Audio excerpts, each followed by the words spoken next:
गुरुवः पान्तु no नित्यं ज्ञानदर्शननायका चारित्राणार्वगम्भीरा मोक्षमार्गोपदेशिका मोक्षमार्गोपदेशिका। बोलिए दिवादित्य गजराज श्री शांतिनाथ भगवान की, श्री चिंतामणि पार्श्वनाथ भगवान की, परम पूज्य मुनि कुंजर ज्येष्ठाचार्य श्री आदि सागर आचार्य महावीर कीर्ति आचार्य विमल सागर जी महाराज की, युग श्रेष्ठ तपस्वी सम्राट आचार्य भगवान श्री सन्मति सागर जी महामुनिराज की, परम पूज्य चतुर्थ पट्टाधीश्वरिया चक्रवर्ती मम दिव्य शक्ति गुरु श्रेष्ठ आचार्य भगवान श्री सुनील सागर जी महामुनिराज की, हरिकामाशी सुदृढ़मती माता जी की।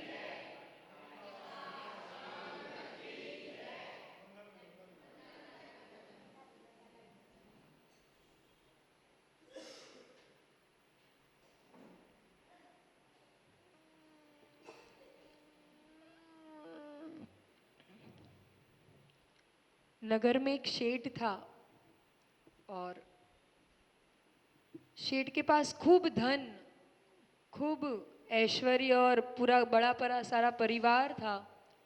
और लेकिन जितना बड़ा परिवार, जितना बड़ा वैभव था, उतना बड़ा उसका मन नहीं था। उसका नाम सब लोग कंजूस सेठ करके बोलते थे। केवा सेठ? केवा? कंजूस सेठ। हिम्मतनगर में तो कोई नहीं होएवा, नहीं नहीं कुछ भी कहो, हिम्मतनगर हिम्मतनगर छे। क्यों छे? हिम्मतनगर में आने के लिए भी हिम्मत चाहिए पड़ती है, रुकने के लिए भी हिम्मत चाहिए पड़ती है, और भक्ति भी बड़ी हिम्मत वाली है कि नहीं? बड़े हिम्मत वाले भक्त है, और इसीलिए हम लोग को आने के लिए भी बड़ी हिम्मत करनी पड़ती है, तब जाके हिम्मतनगर में प्रवेश होता है। और फिर रुकने के लिए भी बड़ी हिम्मत चाहिए, तो आप हिम्मतनगर में रुक सकते हो, है कि नहीं? दमदार श्रावक, दमदार श्रावक सामने हो तो फिर थोड़ा दम लगाना पड़ता है। तो वो शेठ भी ऐसा ही बड़ा दमदार, लेकिन मन बड़ा दम वाला नहीं था। तो एक दिन क्या हुआ, नगर में मुनिराज आए। अब मुनिराज आए तो कुछ ना कुछ तो आयोजन होता ही है। तो वैसा आयोजन हुआ, बड़ा सा विधान अनुष्ठान का आयोजन हुआ, बड़े पूरा समाज का बहुत अच्छे रूप से, अच्छे स्तर से समाज वालों ने मन बनाया। अब सेठ जी आए, सेठ जी आए और ऐसे ही सभा में बैठ गए। और बैठे कहाँ बैठे? पीछे। पीछे कोई सेठ जी बैठा है? नहीं, यहाँ सब सेठ आगे बैठे हैं। हाँ, तो पीछे कोई सेठ जी बैठ गए वो जाके। तो सेठ जी कहाँ बैठते? आगे बैठते कि पीछे बैठते? अरे पर वो सेठ जी तो पीछे बैठे, वो पीछे बैठ गए। पीछे बैठ गए ना, तो पीछे बैठे तो सब लोग बोलने लगे कि नाना तमें आगे आओ, है कि नहीं? कुछ बड़ा, कोई बड़ा आदमी कौन कहलाता है आपकी भाषा में?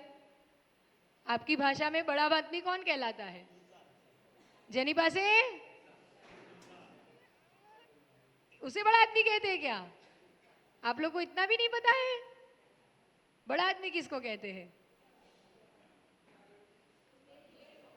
जो मेन हेड हो। अच्छा, और जिसके पास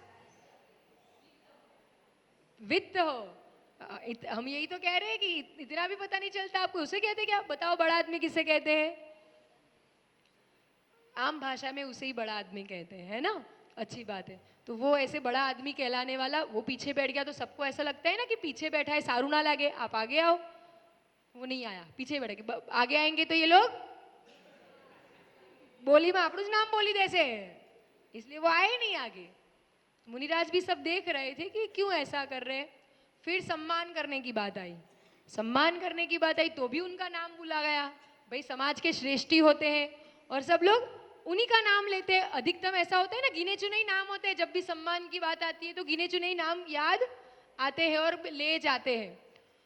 तो फिर बाहर गया, उसने देखा ये सब तमाशा, वो बाहर गया और क्या कहने लगा, चिल्लाने लगा बराबर कि ये तो ऐसा ही होता है, इनके ही नाम लिए जाते हैं, और देखो मैं भी पैसे वाला हूँ तो मेरा नाम लेते हैं, वरना ये मेरा नाम भी नहीं लेंगे, ऐसा ऐसा सब बोलने लग गया वगैरह करने। मुनिराज सब देख रहे थे और फिर विधान शुरू हुआ। विधान शुरू हुआ, प्रतिदिन शांति धारा की बोली बुलाती है कि नहीं, बुलाती है। उसमें एक प्रतिदिन स्वधर्म इंद्र बनाते है कि नहीं, वाह। तो ऐसे ही एक दिन वो पीछे वापिस बैठा था, उसका मन हुआ कि मैं भी शांति धारा तो करूं, पर पैसों ना छूटे ने। अब था तो कंजूस सेठ, तो क्या हुआ, वो भावना तो बना रहा था लेकिन हिम्मत, બધા પાસે હિંમત થોડી હોય, એ તો જે હિંમત ન કર મારે એની પાસે જ હિંમત હોય, है कि नहीं। जो हर परिस्थिति में रखे हिम्मत, उसी की बढ़ती है कीमत। हर परिस्थिति में हिम्मत रखनी पड़ती है। तो वो तो अब पीछे बैठा था और ये सब मन तो बन रहा था शांति धारा करूं, पर हिम्मत नहीं बन रही थी। तो मुनिराज ने कहा, मुनिराज तो देख के सब पहचान ही जाते ना, साधु को कभी कुछ कहना नहीं पड़ता कि हमारे आम छे न हमारे तेम छे, सब समझ जाते हैं। वो परिस्थिति देख के प्रवेश करते ही सब समझ जाते हैं, कहना कुछ भी पड़ता नहीं है, समझ सब जाते हैं वो, लेकिन फिर भी वो चुप रहते हैं। ज्ञानी सब कुछ समझता है लेकिन बोलता नहीं है, और अज्ञानी बोलता बहुत है और समझता कुछ नहीं है। ये वाली बात होता है। तो ये कहने का तात्पर्य, वो शेठ जी बड़े भावना तो रख रहे थे लेकिन हिम्मत नहीं बन रही थी, और मुनिराज ने उनका मन परख लिया कि इस जीव का भाव तो बन रहा है शांति धारा का, लेकिन अभी आगे और हिम्मत नहीं जुटा पा रहा है। तो मुनिराज ने कहा आज की शांति धारा का अवसर इन्हें ही दिया जाए। तो वो घबरा गए कि चलो ये तो दे तो दिया, लेकिन अब क्या करना पड़ेगा। सब कमेटी आ जाएगी, पंच आ जाएगी, अब शांति धारा की तो लखाओ, कसुक तो लखाओ। वो घबरा गया और फिर जाके महाराज जी को ही जाके बोला या वो तो कि आपने मुझे इसीलिए शांति धारा करने की काम कहा क्योंकि आपका वो प्रोजेक्ट चल रहा है। महाराज जी कुछ नहीं बोले, हंस दिए। अज्ञानियों की बातें बेचारा अज्ञानता के वश बोल रहा है, बोल के आ गया। ये मंदिर वालों का कुछ ना कुछ उसमें हाथ है, इन्हीं लोगों ने महाराज जी को बोल दिया होगा मारू नाम लेवानो। वो ऐसे भाव से बड़ा शांति धारा करते हुए शांति धारा भी कर ली, सब कुछ हो गया। फिर मुनिराज के उपदेश का समय आया। उपदेश का जब समय आया तब मुनिराज ने उस जीव को संबोधन देते हुए कहा कि सुनो भव्यात्मन, कीमत तुम्हारे हिम्मत की होने वाली है, कीमत तुम्हारे धन की नहीं है। ये जो भी मान सम्मान या जो भी तुम्हारा नाम पुकारा गया ना, वो इतने दिन नाम क्यों नहीं पुकारा और आज ही नाम क्यों पुकारा, क्योंकि इतने दिन तुम्हारे भाव नहीं बने थे। धन तो तुम्हारे पास इतने दिनों से भी था ना, धन पहले भी था और धन आज भी है, लेकिन भाव तब नहीं थे, भाव आज हुए हैं। तो कीमत किसकी है, जो तुमने हिम्मत की, जो तुमने भाव बनाए। तो कीमत किसकी है, भावों की कीमत हुआ करती है। ये जितने भी हिम्मत वाले बैठे हैं ना, सबकी हिम्मत बनी हुई है कि नहीं बनी हुई है, कि अभी मन बना रहे हैं। हिम्मत बन गई है, मन भी बना हुआ है। अब भाव जो बन गए हैं उसमें आगे बढ़ने वाली बात है। कीमत किसकी होती है, महिमा किसकी होती है। वो शेठ के पास धन तो पहले भी था ना इतने दिनों से, तब मुनिराज ने नाम क्यों नहीं पुकारा, क्योंकि धर्म में भावनाओं की कीमत होती है। ये धन परिवार, ये जो धन वैभव है बहुतों के पास होता है, लेकिन उसका जब सदुपयोग करने का मन बनता है, उसे जब धर्म में दान पुण्य करने का जब मन होता है, तब जाके उसकी महिमा होती है। तब जाके वह धनी जो श्रेष्ठी होते हैं उसके लिए ये जो मान सम्मान भी होता है, नाम पुकारा जाता है, वो किसकी कीमत है, उनके धन वैभव की मात्र कीमत नहीं है, वो तो बहुतों के पास है। लेकिन उसके पीछे की जो भाव बनते हैं ना कि मुझे आज ये लाभ लेना है, महिमा उसकी हुआ करती है। तो समाज में ऐसे भावनावान जो लोग होते हैं उनकी कीमत होनी चाहिए। केवल धनवानों की नहीं, ये धर्म ऐसा स्थान है जहां भावनाओं की कीमत करना सीखो, ऐसे उदार बनो। जिसकी भावना होगी उसको आगे आने आया दिया जाएगा। हमेशा जो सिस्टम चलता है वो नहीं। जब देवशास्त्री गुरु का समागम मिला है, सानिध्य मिला है, तो भावनाओं की कीमत करो। क्या करो? किसकी भावना बन रही है उसे आगे आने दो, उसमें सिस्टम मत लगाओ, उसमें व्यवस्थाएं नहीं। व्यवस्था किस लिए होती है? व्यवस्थाएं धर्म मार्ग में, यहाँ हर हर क्षेत्र में व्यवस्था जरूरी है। तो व्यवस्था बनानी पड़ती है ताकि उल्लंघन ना हो जाए, लेकिन उसके व्यवस्था के चक्कर में किसी की भावनाओं को ठेस नहीं पहुंचाना चाहिए। धर्म स्थान को कषाय पुष्टि का स्थान नहीं बनाना चाहिए। अभी भी हम वहां उस जिनालय गए थे, वहां कुछ तत्व चर्चा निकली, वहां जिनवाणी का उपदेश दिया, तो हमने यही सब बात वहां भी बोली और ये बात यहां भी बोल रहे हैं। क्या व्यवस्थाएं बनानी है ना। अभी प्रसंग चल ही रहा है, कल शाम को भी माता जी ने आप लोगों को दान, आहार दान आपका मुख्य जो कर्तव्य है उसके बारे में भी मतलब चर्चा की थी। सुबह भी बहुत सुंदर प्रसंग के माध्यम से एक अच्छी वार्ता कहो, कहानी के रूप से बहुत सुंदर बात बताई थी कि हमारे पास जो भी वैभव है उसको पुण्य रूप में कैसे परिवर्तित कर सकते हैं हम। रखा रखा पुण्य नहीं बढ़ाएगा, उसे हमें सदुपयोग करना पड़ेगा। और हमें जैसे सदुपयोग करना है वैसे सामने वाले के भी तो सदुपयोग करना है, सबको ही सदुपयोग करना है। तो हम किसी के दान में या किसी के धर्म में अंतराय नहीं बनेंगे, किसी को विघ्न नहीं डालेंगे। सबकी भावनाओं को समझो। अब सबकी भावनाओं को समझो तो फिर व्यवस्था कैसे बनानी। देखो बहुत सुंदर अभी हमने बात की थी, हमें अभी शिविर में ही महेश भैया जी ने बहुत एक अच्छा प्रसंग सुनाया था, बहुत अच्छी बात कही थी। सतना गांव के पास एक गांव है, उनकी व्यवस्था से प्रेरणा, व्यवस्था ही बनानी, શું કહેવાય સિસ્ટમ, શું ચાલે છે અમારું અહીંયા सिस्टम चाले छे। तो सिस्टम कैसे चलाना वो आपको सिखा रहे। बनानी है व्यवस्था तो कैसी व्यवस्था बनानी चाहिए। कि वहां सतना के पास एक गांव बताया था उन्होंने, वहां एक गांव है, वहां उनके पंचों ने कैसा एक निर्णय लिया है। क्या निर्णय लिया है? उनके गांव में कुछ 250-300 घर होंगे जैन समाज के, तो उन्होंने पूरा लिस्ट बना दिया है कि हमारे गांव में इतने इतने घर है ना, सबके नाम लिख लिए। और प्रतिदिन पूरे गांव में प्रतिदिन क्रम से रोज एक एक घर शुद्धि का भोजन करने का नियम लेता है। समझ में आया कुछ? प्रतिदिन शुद्धि का भोजन करने का नियम लिया है उन्होंने। मतलब क्या होगा, 365 दिन कभी भी किसी भी क्षण साधु अगर नगर में आ जाते हैं तो फिर इधर उधर ताकना नहीं पड़ता है। एक घर तो हमारे नगर में तैयार है जहां हम पड़गाहन कर सकते हैं, और फिर दूसरे दिन हमें मिल जाता है 24 घंटे, तो फिर जिसकी भावना है उसे मना नहीं किया जाता। तो इस रूप से व्यवस्था है, इस रूप से सिस्टम चलना। बनाना है तो इस रूप से बनाओ। पर यही लगाएगा, ये नहीं लगाएगा, इनके घर लग जाएगा तो मेरे घर साधु नहीं आएंगे। एक साधु तो आएगा। लगाओ छे एक ज અને જોઈએ છે 3-4, तो फिर ऐसे नहीं बनता है सिस्टम। आपका कर्तव्य है कि आप पड़गाहन करो। आपका पुण्य भारी हो ना, अपने पुण्य पर भरोसा रखो। और बढ़ाना है तो क्या बढ़ाओ, अपनी भावनाएं बढ़ाओ और अपने आप पुण्य बढ़ाओ। किसी को मत रोको। किसी की छोटी लाइन करके हम अपनी लाइन नहीं बढ़ा सकते, हम अपनी लाइन बड़ी करें। तो आप चाहो कि हम लगा दे ताकि वहां 3 ना जाए 2 ना जाए, ये सिस्टम नहीं चलता। आपका कर्तव्य है पड़गाहन करना। आप पड़गाहन करोगे तो अपने आप, अगर आपका पुण्य हुआ, क्या पता 4-5 या 40-50 जितने हैं सभी के सभी आपके घर पर पड़गाहन हो जाए। और आपका पुण्य अगर कम पड़ रहा है तो आपके घर पर भी आ जाए और पूरा लाभ हो ना हो, है कि नहीं। तो इसीलिए ये भावना कभी नहीं रखनी चाहिए। भावनाओं की कीमत होनी चाहिए।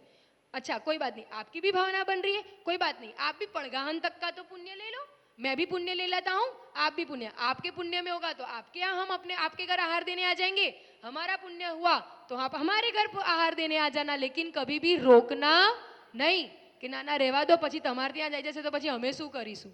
अरे अपने पुण्य पे भरोसा रखो, आएंगे क्यों नहीं आएंगे. साधु तो सब विचार करके जाते, ऐसा नहीं होता, किसी की भावनाओं को ठेस नहीं पहुंचाते. साधु के लिए कोई विशेष नहीं होता है कि हमारा विशेष भक्त है, ये कम भक्त है, ये कम भक्त है. सब भक्ति है देवशास्त्र गुरु के. तो इसलिए उस सेठ की तरह कंजूस भी मत बनना, है ना, और उस श्रेष्ठ के लिए और संकुचित भी मत बनना. फिर उस सेठ को बोध हुआ जब मुनिराज ने ऐसा कहा ना कि भावनाएं तुम्हारी, कीमत तुम्हारी भावनाओं की है, तो फिर उसका मन परिवर्तित हुआ और उसके मन में ऐसी भावना जगी कि सही बात है, धन की कोई कीमत नहीं होती, धन तो बहुत सारों के पास है, आज मैंने भावना बनाई तो मेरा नाम लिया गया, मुझे आगे बुलाया गया, मुझे अवसर दिया गया, तो ऐसे प्रतिदिन मैं भाव बनाऊंगा तो भावनाओं की कीमत है. तो उसने फिर प्रतिदिन धर्म से जुड़कर देवशास्त्र गुरु का सच्चा अनुयायी कट्टर भक्त बन गया. कट्टर भक्त जरूर बनो, लेकिन मन में कट्टरता नहीं लाओ. समाज भी एक होना चाहिए. हम अनेकांत के अनुयायी हैं तो अनेक रूप से व्यवस्था चले, कोई बात नहीं, अनेक रूप से परिस्थितियां हो, मंदिर अनेक हो कोई दिक्कत नहीं, नगर में मंदिर अनेक हो, वो तो जिन शासन की प्रभाव ना हो रही है, कोई बात नहीं, मंदिर अनेक होना चाहिए, लेकिन समाज एक होना चाहिए. क्या होना चाहिए? मंदिर अनेक हो लेकिन समाज एक हो. और अपन क्या, फिर हमने हर जगह हम तो ये बोलते हैं, एक जगह नहीं, अपन क्या तर्क दे देते, हमें तो करिए छे पेला लोको साथ नहीं आपता, तो हम अच्छे में अपना नाम लिखवाए. आप किस में, आपका नाम किस में लिखा जाएगा कि भाई अच्छे की पहल अपन ने की, जो अच्छा करता है. अपन तो जैन शासन में कर्म सिद्धांत अपन जानते हैं, जो अच्छे भाव रखता है उसे अच्छा परिणाम मिलता है. आप अपनी भक्ति पे भरोसा रखो, ज्यां भक्ति कर से ત્યાં साधु जसे. नियम होता है, साधु किसका भूखा है? धन वैभव इसका भूखा नहीं होता. साधु किसका है? भक्ति. भक्त के वश होते हैं भगवान.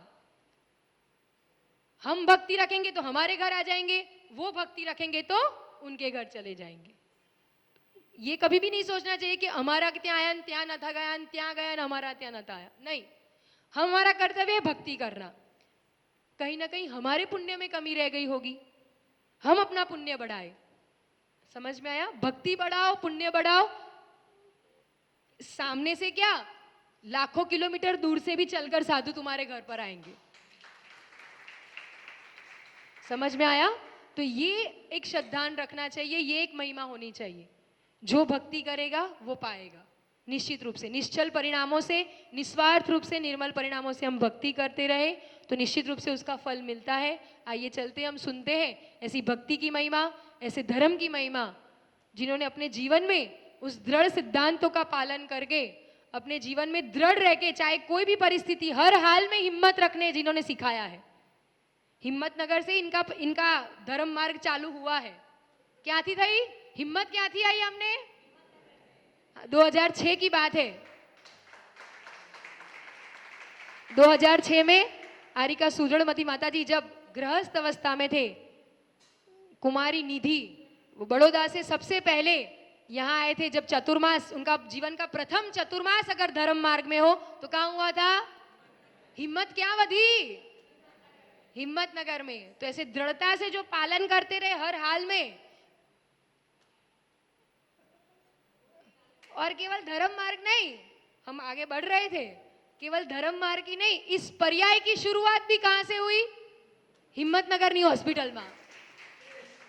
जन्म क्या थयो? हिम्मतनगर में है, भिलोड़ा के, लेकिन जन्म कहां हुआ था?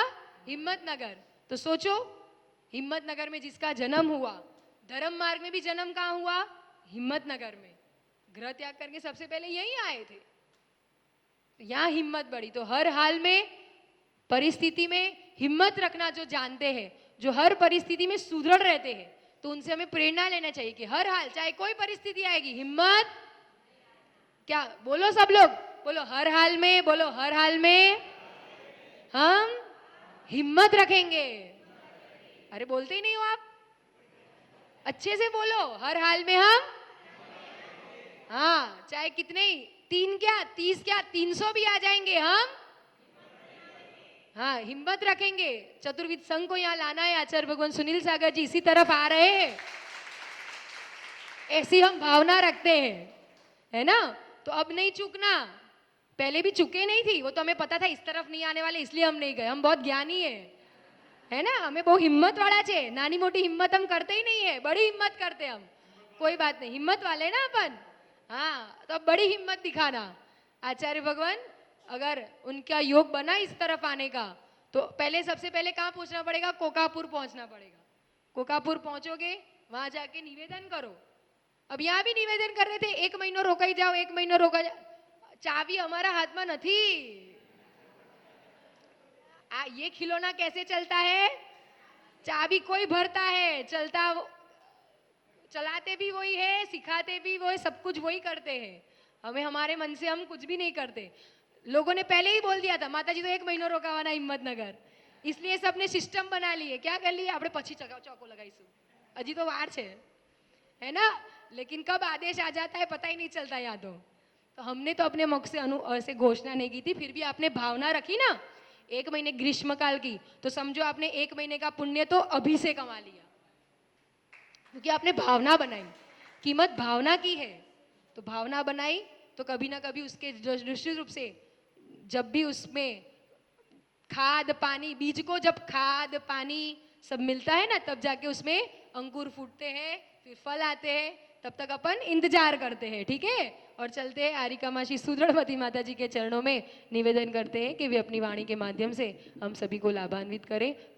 मंदिर मुदार मवद्य बेदी बीताभय प्रदमनिन्दितमग्रिपद्मं संसार सागर निमज्जद शेष जन्तु पुतायमानमभिनम्य जिनेश्वरस्य दर्शनं यस्य वैराग्य वर्धकमगनाशकं प्रशान्तिदायकं चाहं वन्दे सोनिलसागरम्।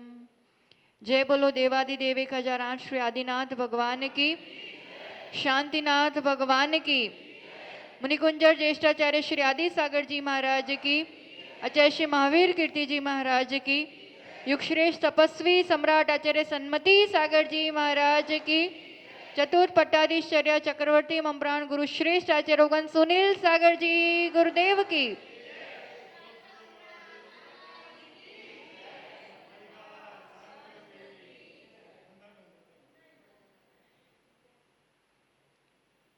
एक बार की बात है, एक सेवक बहुत समय तक गुरु चरणों में रहे और अब उनका जाने का समय आया, तो उनको मन में यही भावना थी कि मैं गुरुवर के चरणों में कुछ तो दे के जाऊं, कुछ भेंट करूं।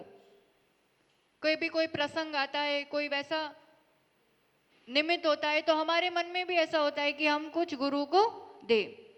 अब गुरु तो क्या लेंगे, जो वो रखते हैं पीछे कमंडल शास्त्र, उसके अलावा क्या चीज आप दोगे। पर उसकी बहुत भावना थी, उसने बार बार कहा कि अब मैं जा रहा हूं, उसके पहले आप बताइए आपको क्या चाहिए, कुछ तो चीज आप बताइए। पहले तो कुछ ही जवाब नहीं दिया, फिर मना करते रहे, पर ये तो जिद पे अड़े कि नहीं आप बताइए। तो गुरुदेव कहते हैं ऐसा करो, अपने लिए तुम्हें जो सबसे अनुपयोगी चीज लगती हो वो फिर तुम आके दे जाना। वो विचार में पड़ गया, क्या हो सकता है, क्या हो सकता है। निकल गया वो सड़क पे बाजार की तरफ। अब वहां तो सब काम की चीज मिलती है ना, वो उसके लिए अनुपयोगी क्या है। फिर कंकड़ पत्थर पड़े थे, उस पे नजर पड़ी, ये बेकार चीज है, इसका क्या काम है, ये ले लेता हूं। तो ये पत्थर से आवाज आई कि मैं तुझे अनुपयोगी लगता हूं, जिस मकान में तू रहता है वो काय से बना हुआ है। वो समझ में आएगा ये भी तो बहुत काम की चीज है। और आगे बढ़ा, फिर तो धूल ही समझ में आई, ये धूल ही है जो कुछ काम की नहीं है। ऐसे भी कहते हैं कि चरणों की धूल मुझे जो मिल जाए तो धूल ही चढ़ा देता हूं मैं। धूल जैसे ही उठाए तो धूल में से आवाज आई, ये तू जो फल सब्जी खाता है, गेहूं चावल खाता है, कहाँ से आता है? भूमि से ही तो आता है, मिट्टी से ही तो आता है। तो समझ में आया यार कोई भी चीज ऐसी बेकार तो नहीं है। फिर आगे बढ़ा तो कचरा दिखा, कचरा ही उठा लेते, पर कचरा तो कैसे दें, कैसे चढ़ाएं? फिर समझ में आया वहां कचरे से भी आवाज आई कि मैं भी बहुत काम की चीज हूँ, बहुत सारी चीजें बनती है मुझसे भी। फिर वो एक गार्डन में जाके बेंच में बैठ गया और सोचने लगा, गुरु कभी भी कुछ कहते हैं या कुछ करते हैं तो उसके पीछे उनका कुछ आशय होता है। गुरु का आशय समझे वही सच्चा भक्त। बात बात में नाराज हो जाए या बात बात में समझ नहीं पाए, અને એમને તો આવું કહી દીધું, એમને તો આવું કરી દીધું, મારી સામે भी ना જોયું। भक्ति की परीक्षा होती है। अब उस तरफ दिमाग चलने लगा कि कुछ तो बात है, गुरु का कुछ इसमें रहस्य है। और फिर सोचते सोचते उसको समझ में आया कि अगर इस जीवन में सबसे अनुपयोगी कहो या सबसे अहितकारी कोई चीज है तो ये मेरे अंदर का मान कषाय है। ये मान के कारण तो सब चीज मुझे हीन लग रही थी, उसके कारण तो अनुपयोगी लग रही थी, उसके कारण तो मैं दूसरों की कीमत नहीं समझ पा रहा था। उसे बात समझ में आ गई। वो दौड़ा दौड़ा गुरु चरणों में पहुंचा, अश्रुधारा से उसने पाद प्रक्षालन किया कि आपने मेरी आंखें खोल दी, आपके चरणों में इतने समय सेवा करने का सच्चा फल अब मुझे मिला है।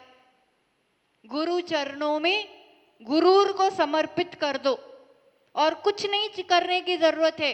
गुरु तो अपने आप में परिपूर्ण है, उन्हें कुछ नहीं चाहिए। आप अगर कुछ दे सकते हैं, छोड़ सकते हैं तो वो है अपना मान। गुरु चरणों के अलावा, देव शास्त्र गुरु के अलावा दुनिया में और कोई स्थान नहीं है जहां अपना मान छोड़ सको। अरहम के निकट आना चाहते हैं, अरहम की भक्ति करना चाहते हैं तो अहम को, मैं हूं अमुक, मंदिर में आते टाइम भी मैं तो जो सबसे पहले आता हूं वो हूं, या मैं अमुक पदाधिकारी हूं, या मैं डॉक्टर हूं, या इंजीनियर हूं। मैं जब तक सास हूं, बहू हूं, कुछ भी मैं अपने आप को समझ के रखा है और उस मान के साथ आ रहे हैं तो फॉर्मेलिटी तो हो रही है, रूटीन हो रहा है, देव दर्शन पूजन आदि हो रहा है, पर लाभ, समर्पण, विनय नहीं हो पा रहा है। सबसे पहले क्या त्यागने की जरूरत है, क्या छोड़ने की जरूरत है, और फिर गुरु चरणों में सच्चे अर्थों में जुड़ना हो पाता है। कई बार लंबे समय तक हम जुड़े रहते हैं, या तो कोई मंदिर से हो या किसी गुरु चरण से हो, तो फिर हमें ऐसा लगने लगता है, कर्तापन आने लगता है कि मैं ही समझता हूँ इनकी कैसी व्यवस्थाएं होती है, किस रूप से होता है। फिर कोई और भी जुड़ने लगे तो अंदर 4 जણા अभिषेक करता હોય, 5મો માણસ એક આવે, તું તો રહેવા દે, આજે તું નવો નવો છે, તું હમણાં થોડું શાंति राख। हो जाता है कि नहीं हो जाता है? ऐसे ही गुरु चरणों में कोई अच्छी भक्ति करते हुए दिखे, समझ में आए, हाँ ये नवैनो आवी आएगी, फिर अंदर कुछ वो कि इनसिक्योरिटी या मेरा स्थान नहीं चला जाए, मैं ही बना रहना चाहिए, धर्म के मार्ग में मैं ही बना रहना चाहिए, वो मैं कहीं नहीं टिक पाता है। सबसे ज्यादा ये समझना बहुत जरूरी है। एक भक्त बन के गुरु चरणों में, एक भक्त बन के प्रभु के दरबार में बद्दी ज पोस्ट, बद्दा ज विकल्प, बद्दू ज अहम, बद्दू बाहर। फिर यहाँ जो सुकून, जो शांति, भक्ति किसे कहते हैं? कल लिया था, पुण्य बढ़ाने का सबसे अच्छा माध्यम है जिनेंद्र भक्ति। जिन शासन मिला है, जिनेंद्र भगवान की शरण मिली है, बहुत बहुत बहुत बड़ा सौभाग्य है। और ये सौभाग्य, ये जिन शासन, ये शरण और मान बढ़ाने का कारण ना बन जाए। मनुष्य है तो मान कषाय के साथ ही जन्म हुआ है, ये तो नियम है। और पंचम काल में है तो मिथ्यात्व के साथ जन्म हुआ है। अब जिन शरण में मिथ्यात्व भी तोड़ना और मान कषाय को भी गलाना, ये उद्देश्य है इस शासन में जन्म लेने की, ये सार्थकता है। सबको साथ लेकर के चलना, जितने लोग आगे बढ़े, जितने लोग धर्म से जुड़े, खुशी होगी कि नहीं होगी? જેટલા નથી આવતા એ બધા બી મંદિર આવતા જાય, એ બી સાચો માર્ગ સમજે. हम जिन तीर्थंकर की आराधना करते हैं ना, वो तीर्थंकर कैसे बने पता है? હું तीर्थंकर જ બની જાઉં, હું બધાને સુધારી દઉં, ऐसा सोच के बने. कैसे बन पाए तीर्थंकर बताओ, कैसे बनते? कोई भी जीव ऐसे ही वरदान में थोड़ी मिलता है. तीर्थंकरत्व कमाना पड़ता है. कैसे कमाया जाता है? बताओ, कोई बता सकता है? षोडशकारण व्रत कोने कोने કર્યું છે અહીંયા? एक व्रत तो बहुत लोग कर लेंगे. अब बताओ तीर्थंकर कैसे बना जाता है?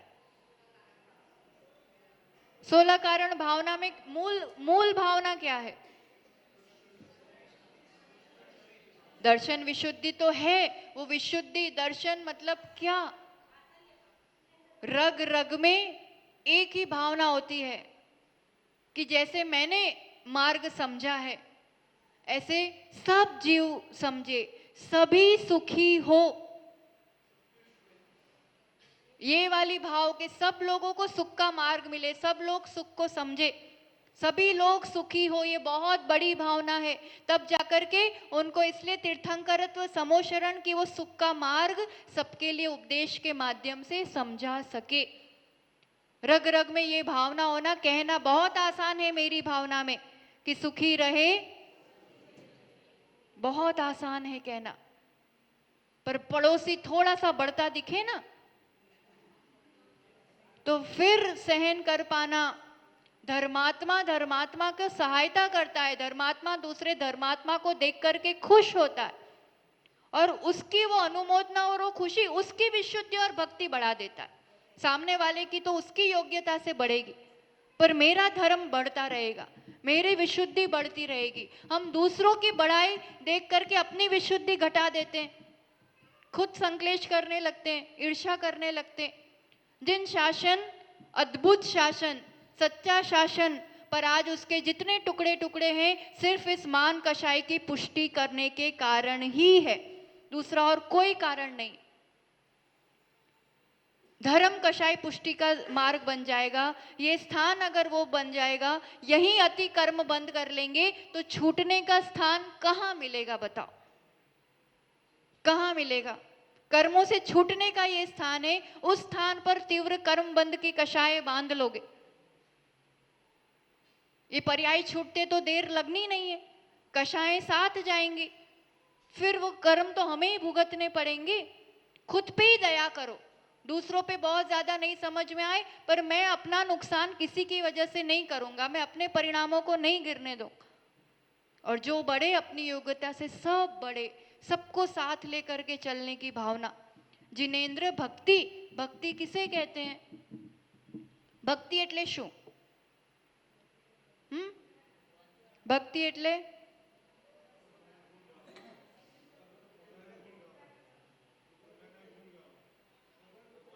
भगवान की पूजा करना, गुणगान करना, इष्ट के प्रति अनुराग होना. कैसा अनुराग? गुणानुराग. जिन शासन में गुणों की आराधना है, गुणों की कीमत है, व्यक्तिगत चीजें नहीं है कि अमुकज भगवान के अमुकज गुरु. आज के समय में सबसे बड़ी दिक्कत, पहले तो थोड़ा बहुत पंथवाद था, फिर संतवाद भी आ गया, फिर मंदिरवाद आ गया. इससे बड़ी चीजें और दुर्भाग्य क्या हो सकता है? ये व्यवस्थाएं, मैं पहले से यहाँ जाता हूँ या मुझे यहाँ अच्छा लगता है, मैं यहाँ दर्शन करूँ, बहुत अच्छी बात. दर्शन करने के लिए एक मंदिर हो जहाँ आप रोज जाते हो, मैं यहाँ अभिषेक करता हूँ, मैं यहाँ पूजा करता हूँ, ये अच्छी बात है, उसमें कोई दिक्कत नहीं है. एक स्थान तो होगा जहाँ से मैं रोज जुड़ा हुआ हूँ, जहाँ मैं रोज जाता हूँ. पर दूसरे मंदिर में साधु आ जाए तो अपन जा सकते हैं कि नहीं जा सकते? मंदिर वो है पर साधु. आपने वो एग्जाम्पल सुना है कभी? महाभारत में बहुत सुंदर कथानक है. दुर्योधन और युधिष्ठिर, कौरव और पांडव सब साथ रहते थे, तो उनके देश से सभी गायों को पकड़ लिया गया, दूसरे देश वालों ने किडनैप कर लिया. तब देश की गायों को छुड़ाना था, तो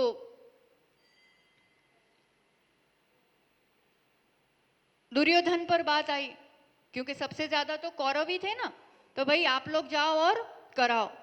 पर दुर्योधन हिम्मत नहीं बना पा रहा, नहीं काम कर पा रहा। उसने हेल्प मांगी युधिष्ठिर की, भाई तुम भी चलो, ऐसा इस टाइप का कुछ प्रसंग है। फिर अर्जुन भीम तो भीम, ये तो कोई जरूरत नहीं है, वो कब अपना साथ देते हैं, हर बार तो अपने को तोड़ने में लगे रहते हैं, आपको बिल्कुल जाने की जरूरत नहीं है। भीम ने ऐसा कह दिया। अर्जुन की आंखों में आंसू आने लगे। युधिष्ठिर ने कहा क्या बात हो गई भाई? तो अर्जुन कहते हैं, यहां इस नगरी में 100 कौरव और 5 पांडव अलग अलग हो सकते हैं, पर दुनिया के सामने दोनों भाई हैं, दोनों एक है। जब विपत्ति अपनी नगरी पे आएंगी तो दोनों एक होकर के उसको सुलझाएंगे। ऐसे ही मंदिरों की व्यवस्थाएं, क्रियाओं की व्यवस्थाएं, ये अपनी आस्था की, ये अपने अपने नगर में उस रूप से सीमित है। पर जब दुनिया ની સામે આખું હિંમતનગર જૈન સમાજ આવે ને, કે અમુક મંદિરનું સમાજ કે અમુક મંદિરનું સમાજ આવે કો, जब साधु आए तो साधु कहाँ आ रहे हैं? हिम्मतनगर आ रहे हैं। और जब साधु का समागम मिले, वो कहीं पर भी हो, कहीं भी ठहरे हो, प्रवचन અહીંયા થાય, કાલે બીજા મંદિરે થાય, તો આવો કે ના આવો? ના પાડો? ના પાડો? આવો કે ના આવો કહો? તે મંદિરે ગયા હોય કે આ મંદિરે ગયા, મારું ઘર તો હિંમતનગરમાં છે, તો એ ઘરમાં પડગાન થઈ શકે કે ના થઈ શકે? કે કયા મંદિરે આયા છે એ પ્રમાણે પડગાન થાય? समझ में आ रही है बात? उदारता रखो, दिल खोल के जियो। युवा पीढ़ी इन्हीं कारणों से नहीं जुड़ पाती है, और जिन धर्म इतनी बड़ी वैल्यूएबल चीज मिलके वो दूर हो जाती है, क्योंकि वृत्ति और प्रवृत्ति में अंतर दिखता है। मंदिर जवानी बातों करे छे, मंदिर जाए छे अने त्यां अहींया आवीने तो लड़े छे, कशाय करते हैं आपस में, तो वो लगता है कि नहीं लगता है? नहीं जुड़ पाते हैं। जुड़ भी जाए तो ऐसा एक मन नहीं बन पाता है, वो महिमा नहीं समझ पाते। जिन शासन और ये जो शरण मिली है, छोटी छोटी चीजों में उलझ के नहीं अपने आप को वो करना चाहिए। जिसको जो करना है अपनी तरफ से बंधन नहीं होना चाहिए कि आप ऐसा ही करोगे, आप ऐसा नहीं करोगे। बहुत तीव्र कर्म बंद हो जाता है, अंतराय कर्म बन जाएगा। किसी के लिए धर्म में अवरोधक बनेंगे तो हमारे जीवन में धर्म कैसे आ पाएगा? इसलिए साधु दर्शन हो, साधुओं का लाभ लेने की बात हो, अपने दर्शन अभिषेक के लिए मंदिर सीमित है, बाकी इन व्यवस्थाओं के लिए कभी भी कोई मंदिर सीमित नहीं होना चाहिए।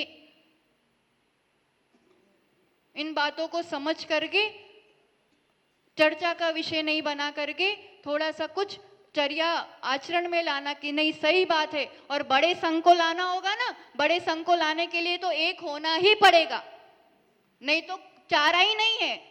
आर्य का संघ वहां रुकेगा तो मुनि संघ यहाँ रुकेगा, एक साथ तो रुकेगा नहीं एक प्रांगण में। आपके पास 2 बिल्डिंग तो है नहीं, 2 बिल्डिंग है क्या?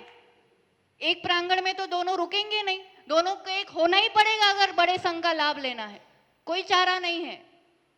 कभी भी बड़ा लाभ लेना है तो दिल बड़ा रखना पड़ता है। मारू तारू એ બધું ઘરમાં બી ના શોભે, જ્યાં 2 ભાઈઓ હોય અને આ જીનવાણીના બધા દીકરાઓ છે। जिनवाणी के सब पुत्र हैं, हम सब आपस में साधर्मी हैं, हम सब आपस में भाई बहन हैं।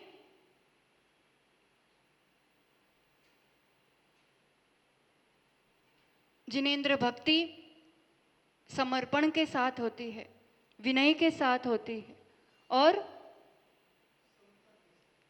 समता तो है ही। धर्म का आशय कशायों की मंदता। कई पण धर्म क्रिया करिए छे ने, एक क्रियानी पाछळनो उद्देश्य शुं छे? कोई पण क्रियानी पाछळनो उद्देश्य शुं छे? कशाय की मंदता। कशाय मंद होना चाहिए। यही अपना लोभ बढ़ जाए, मान सम्मान, अहींया तो मने पूछता ज नथी, अहींया तो मने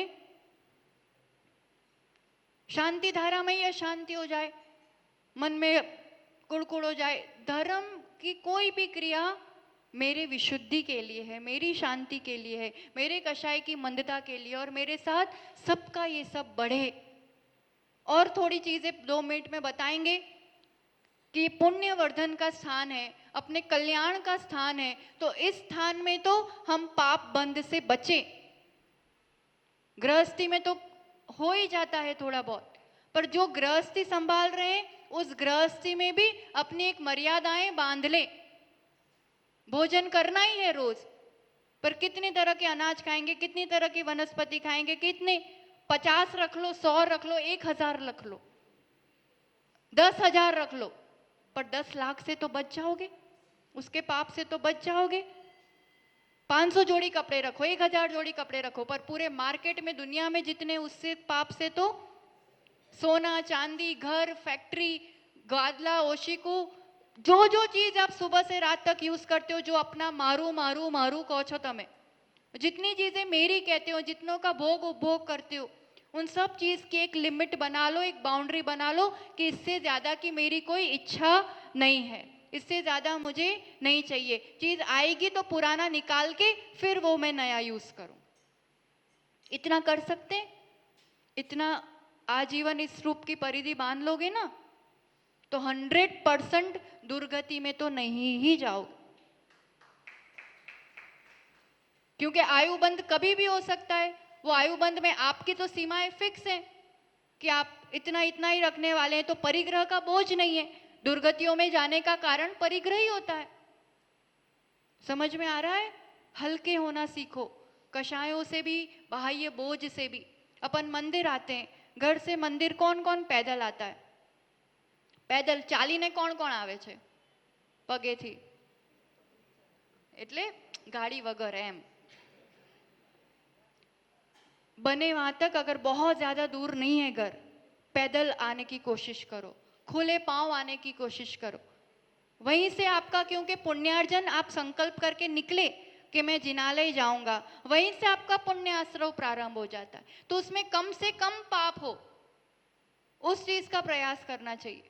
बहुत दूर है या नहीं, स्वास्थ्य ठीक है, आप आ भी रहे हैं गाड़ी से, तो भी संभल करके नमोकार के आदि जाप करते हुए, फोन पे बातें करते हुए, दूसरे विकल्प करते हुए नहीं, तभी से आपका प्रारंभ हो जाना चाहिए। फोन तो घर पे ही छोड़ के आना चाहिए। और बहुत अनिवार्य है, यहाँ से सीधा कहीं आप जाने वाले हैं, ऐसा कुछ है बाहर है ना, ऐसा कुछ वो बनवा दो लॉकर टाइप, कि किसी को ऐसा है कि यहाँ से जाना है, मोबाइल लेके आना जरूरी है, वो मोबाइल वहां रखेगा, उसमें फिर अंदर आएंगे। या साइलेंट करके आओ। उस विकल्पों को उतनी देर तो दूर करके ही आओ। यहाँ आके सबसे पहले क्या करते हो? मंदिर आके सबसे पहले क्या करते हो? पाँव धोते हो, है ना? पाँव कहाँ धोते हो? वहां छन्ना वगैरह लगा है? थैली लागी हसे ने? थैली लागी हसे। क्यारे लगाई थी थैली? क्यारे लगाई थी? અમે आया था 2019 में, त्यार नहीं ध्वजा चढ़ाई होगी तब। थैली वाले पानी में जीवों की रक्षा नहीं होती है। वो जीव उसमें रह गए थैली में, फिर सूख जाएंगे, फिर वो जीव कहाँ जा रहे हैं? क्या हो रहा है? रोज क्या सिस्टम रखनी चाहिए? खबर तो छे, पण जिम्मेदारी थी एक बे जणाए करवू જોઈએ। और पदाधिकारियों को तो विशेष रूप से, और ये सब तो श्राविकाएं कर सकती हैं। अलग से छन्ना लो, कब कब, अब सुबह के 4-5 घंटे कोई भी लोग आएंगे, है ना? छन्ना ही वहां बांधो, सब पाँव धोएंगे, फिर शाम तक या दोपहर में 1-2 बजे पुजारी को बोल दो, उसकी जीवानी करके, आप ही लोग कर लो, जीवानी करके फिर सुखा दो, फिर शाम को फिर से लगा लो, फिर सुखा के रख दो। फिर सच में दिल से करना चाहते हैं तो ये सही तरीका है। थैली वाला सिस्टम, अहिंसा का पालन नहीं हो पाता है। फिर कौन कौन धोती पहन के आते हैं? कोई घर से धोती पहन के आता हो, ऐसा है 1-2 जने? तो जो धोती पहन के आते हो वो वहां पाँव नहीं धो सकते, क्योंकि वो टंकी का पानी, सोले का पानी, वो आप पूरे असोले के हो गए। अब आप अभिषेक कर रहे हो और आप सबको भी छू रहे जो यहाँ कपड़े पहन रहे। पूरा सिस्टम क्या हो गया? सभी असोला हो गया ना। हमें लगता है मंदिरों में आजकल अतिशय क्यों नहीं होते हैं, आजकल वैसे इतने भाव क्यों नहीं लगते हैं, वैसे विशुद्धि क्यों नहीं बढ़ रही है? क्योंकि यहाँ वैसे शुद्धि नहीं रह पाती है।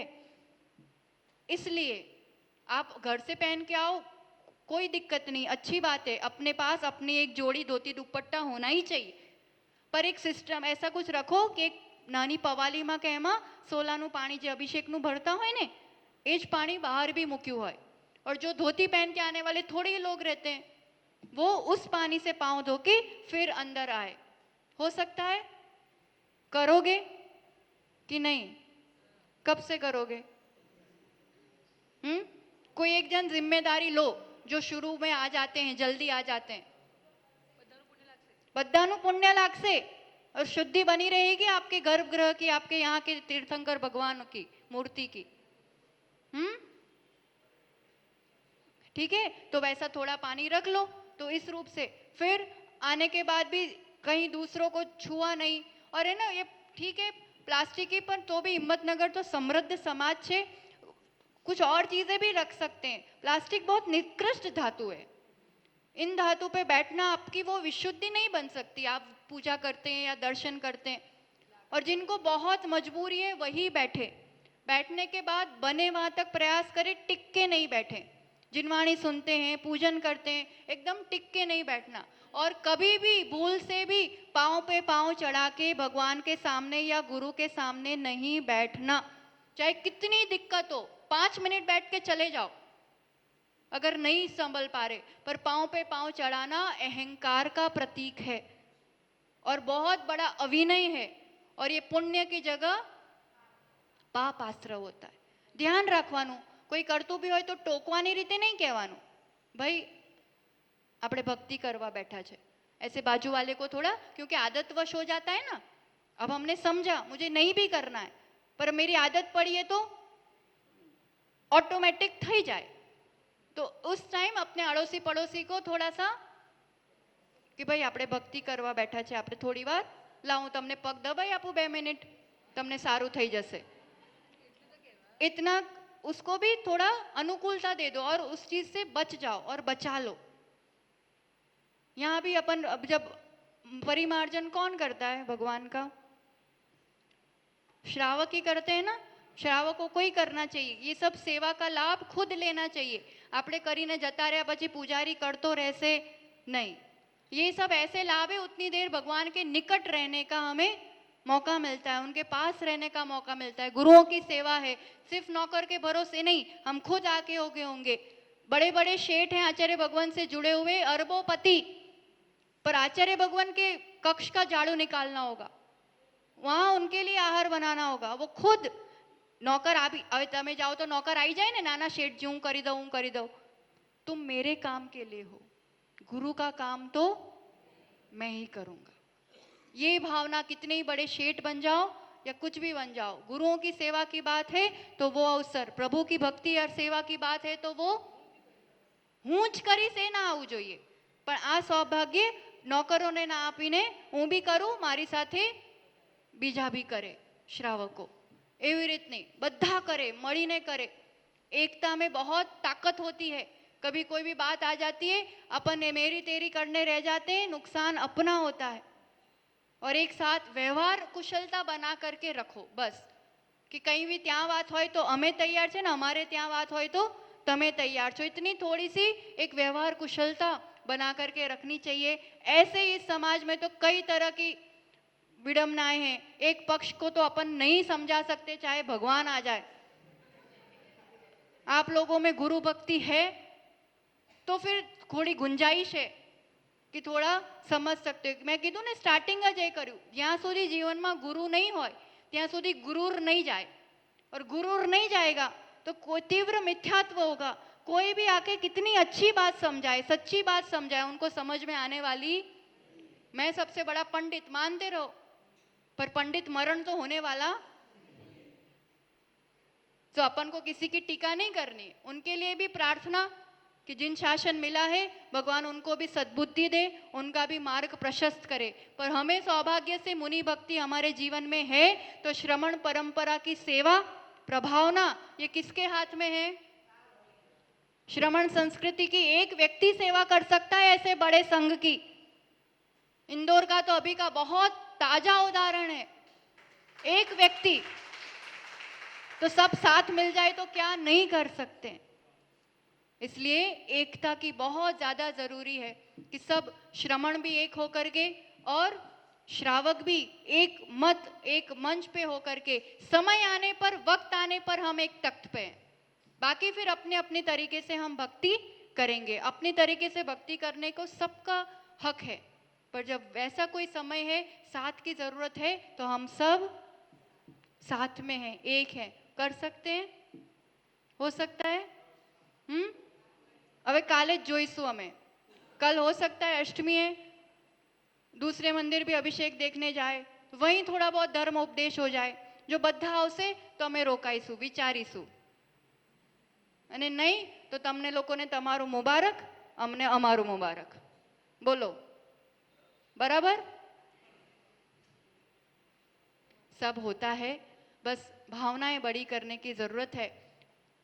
और जो जिन शासन मिला है उसमें अपनी विशुद्धि बढ़ा के जीतने का मार्ग है। कषायों को जीता, जिनेंद्र बन गए। हम जिनेंद्र के अनुयायी कहलाते हैं, जैन कहलाते हैं। तो हमारा भी एक ही लक्ष्य है कि हमारी कमजोरियों को, हमारे दोषों को, हमारे अहम को, हमारे विकारों को, हमारी कषायों को, इंद्रियों को हमें भी एक दिन जीत करके जिनेंद्र बनવું છે ને બધાને? बनવું છે કે નહીં? बनવું છે ને? तो એમને જેવું જેવું કર્યું ને એવું એવું આપણે કરવાનું। कभी कुछ नहीं समझ में आए कि क्या करना चाहिए, एक ही बात सोच लेना, शांतिनाथ भगवान आ परिस्थिति में होता तो शू करता?